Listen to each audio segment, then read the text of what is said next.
इस washing machine को देख रहे हैं आप? ये वॉशिंग मशीन में कपड़े जो हैं वो ऐसे पटके जा रहे हैं, जो वॉशिंग मशीन की दीवारें हैं उसके अगेंस्ट जोर जोर से कपड़ों को पटकते हुए आप देख पा रहे हो।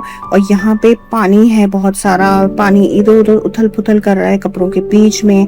और जो सर्फ है, जो सोप है, वो भी पता नहीं कहाँ कहाँ से घूम घूम के आ रहा है और बहुत कुछ केओटिक लग रहा है इस टब के अंदर जब आप उसको ध्यान से देखते हैं। तो बेसिकली हो क्या रहा है? हो ये रहा है कि कपड़े धुल रहे हैं और थोड़ी थोड़ी देर में आप देख रहे हो कि एक साइकिल चलता है कपड़ों का और उसके बाद एक धीरे से साइकिल बंद होता है और ऐसा लगता है कपड़े शायद धुल गए हैं। देखने वाले को ऐसा लगता है शायद अभी टाइम हो गया कपड़े निकालने का, लेकिन थोड़ी ही सेकंड्स के बाद वो मशीन जो है वो बैकवर्ड चलने लग जाती है। जो टब है वो पीछे को रोटेट होने लग जाता है और फिर और मोमेंटम के साथ फिर आगे को, यानी कि एक और साइकिल चलने लग जाता है। और ये एक बार नहीं होता है, ये बार बार होता है। ऐसा लगता है कपड़े धुल गए लेकिन वो साइकिल फिर से चल पड़ता है, थोड़ा सा पीछे को टब घूमता है, रोटेशन पीछे को होती है और फिर मोमेंटम के साथ वापस आगे को होती है और एक और साइकिल चल पड़ता है। तो बेसिकली ट्विन फ्लेम जर्नी में भी यही हो रहा है। कपड़े जो है वो आपकी कॉन्शियसनेस है, वो आप हो, आपकी जो कनेक्शन है गॉड के साथ ये वो है।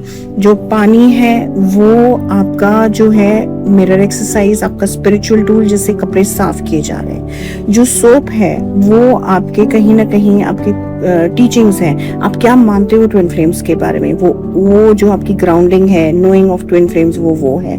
जो टब है वो बेसिकली कंटेनर है, वो यूनिवर्स है, वो गॉड है जो आपको पटके जा रहे हैं और पानी और उसके साथ आपकी धुलाई हो रही है टीचिंग्स के साथ और यहाँ पे आपकी सफाई हो रही है और आपको लगता है कि हाँ अब सफाई हो गई, लेकिन फिर एक और साइकिल चल पड़ता है।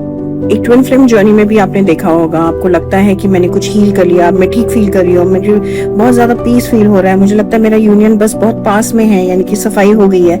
लेकिन फिर आप देखते हो कि फिर से ट्विन फ्लेम आए, फिर से ट्रिगर किया, या फिर से आपको कोई ना कोई ट्रिगर बाहर से मिला, या कोई फियर आ गया, या मिसिंग एनर्जी आ गई और आप फिर से अनग्राउंडेड फील करने लग जाते हो। तो बिल्कुल ही ऐसे आपकी ट्विन फ्लेम जर्नी भी है। तो उन कपड़ों को याद करिए, उस वॉशिंग मशीन में जो घूम रहे हैं उनको याद करिए।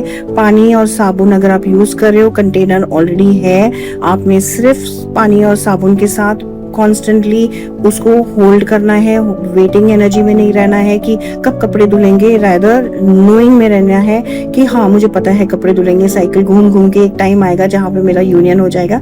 इस एग्जाम्पल को आप याद करिए ताकि आप अपने आप को ट्रुथ में ग्राउंड कर पाओ और थोड़ा सा पेशेंस ले आओ इस जर्नी में। अगर आपको मेरे सपोर्ट की जरूरत है इनर वर्क करने के लिए और इस जर्नी में स्मूथली आगे निकलने के लिए, ये मेटाफोर याद कराने के लिए बार बार, then reach out to me. I will be more than happy to coach you and help you walk this path.